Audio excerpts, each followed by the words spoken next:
বাংলাদেশের রাজধানী ঢাকায় সকাল হতেই এটি অনেক রান্নাঘরের এক পরিচিত দৃশ্য। সাম্প্রতিক সময়ে রান্নার গ্যাসের সংকট সমস্যায় ফেলেছে সাধারণ মানুষকে। এলাকা ভেদে চিত্রটা প্রায় একই। পাইপলাইনের গ্যাসের উপর ভরসা ছেড়ে তাই বিকল্প খুঁজছেন অনেকেই। ইদানিং যেটা হচ্ছে রাতেও গ্যাস আসে না এবং দেশলাই দিয়ে যদি আমরা ট্রাই করি তারপর গ্যাসটা আসে না। তো দেখা যাচ্ছে যে এই সময়ের জন্য আমাদের রান্নাবান্নার কষ্ট হয়ে যাচ্ছে। তো আমরা একটা ইলেকট্রিক চুলা কিনেছি। ইলেকট্রিক চুলাটা কেনাতে আমাদের খুব স্বল্প সময় রান্না হয়ে যায়, কিন্তু বিদ্যুৎ বিলটাও আমাদের দিতে হচ্ছে, সাথে সাথে গ্যাস বিলটাও দিতে হচ্ছে। গ্যাসের সমস্যা আমাদের প্রায় অনেক দিন ধরেই, গ্যাস আসে না। রাতের বেলা মাঝে মাঝে 1-2টা বাজে আসে, কোনো দিন আসেও না গ্যাস।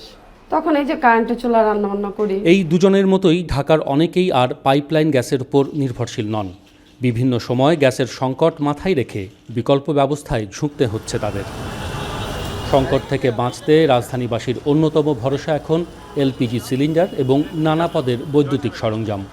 বাজারে হঠাৎ করেই বেড়েছে ইন্ডাকশন চুলা, ইনফ্রারেড ওভেন আর রাইস কুকারের মতো ইলেকট্রিক গ্যাজেটের চাহিদা।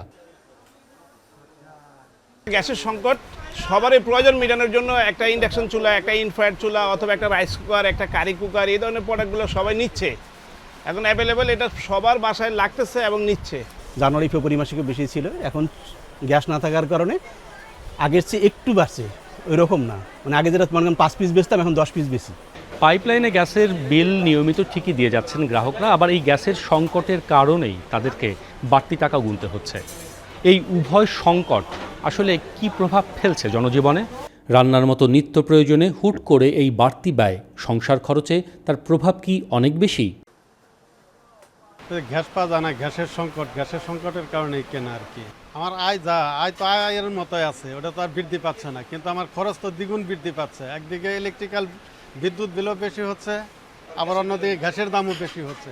আমার গ্যাসও অপচয় হচ্ছে, বিদ্যুৎ অপচয় হচ্ছে। এখন তো দুই দিক দিয়ে আর সমস্যা হচ্ছে। যে কোনো একটা ভাত থেকে একটা তরকারি রাঁধতে 2-3 ঘন্টা 3-4 ঘন্টা চলে যায়। তো সেটার অল্টারনেটিভ হিসেবে আসলে এই ইলেকট্রিক চুলা কেনার জন্য মার্কেটে আসছে। খরচ বেড়ে গেছে, সেই ক্ষেত্রে আমাদের বেতন বা আদার্স যে সুবিধাগুলা সেগুলা কিন্তু বাড়ে নাই। যাদের বৈদ্যুতিক চুলা বা এলপিজি কেনার সামর্থ্য নেই তাদের অবস্থা আরও করুণ। অনেকেই বেছে নিয়েছেন খড়ির চুলা। না, আমাদের গ্যাস আসেই না।